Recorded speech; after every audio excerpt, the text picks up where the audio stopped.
वेद शास्त्र कहे सम्बन्ध अभिधेय प्रयोजन कृष्ण कृष्ण भक्ति प्रेम तीन महाधन।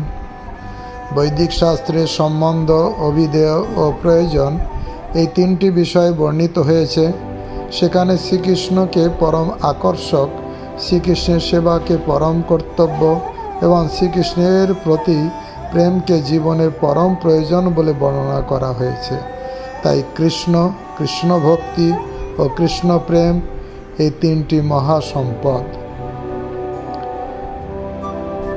চৈতন্য চরিতামৃত মধ্যলীলার 20 অধ্যায়ের 143 নম্বর এই শ্লোকে বর্ণনা করা হয়েছে সমস্ত বৈদিক শাস্ত্রে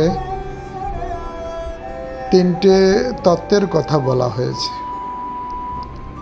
সম্বন্ধ, অভিধেয় এবং প্রয়োজন।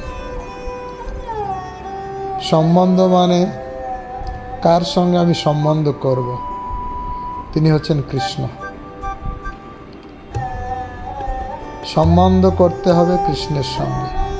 এই জড়জগতে অনেকের সঙ্গে সম্বন্ধ থাকতে পারে, কিন্তু সমস্ত শাস্ত্রে এই কথাই বলা হয়েছে কৃষ্ণের সঙ্গে আমাদের সম্বন্ধ করা উচিত।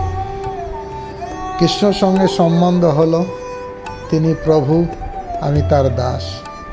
এরপরে কি করতে হবে তাকে বলা হয় অভিধেয়, অর্থাৎ প্রভু হলে কৃষ্ণ প্রভু, আমি তার দাস, দাস হিসেবে তাকে ভক্তি করা দরকার। তাই অভিধেয় হচ্ছে কৃষ্ণ ভক্তি। এরপরে প্রয়োজন, অর্থাৎ সম্বন্ধ জানলাম, ভক্তি করলাম, আমি কি পাবো, জীবনে কি পাবো, সেটা হচ্ছে কৃষ্ণ প্রেম। তাই এই তিনটে হচ্ছে মহাধন: কৃষ্ণ, কৃষ্ণ ভক্তি আর প্রেম। এই তিন হচ্ছে মহাধন। কিভাবে লাভ হয়? সম্বন্ধ করে, অভিধেয় করে, তারপরে প্রয়োজন লাভ হয়। হরে কৃষ্ণ কৃষ্ণ কৃষ্ণ কৃষ্ণ হরে হরে, হরে রাম রাম রাম।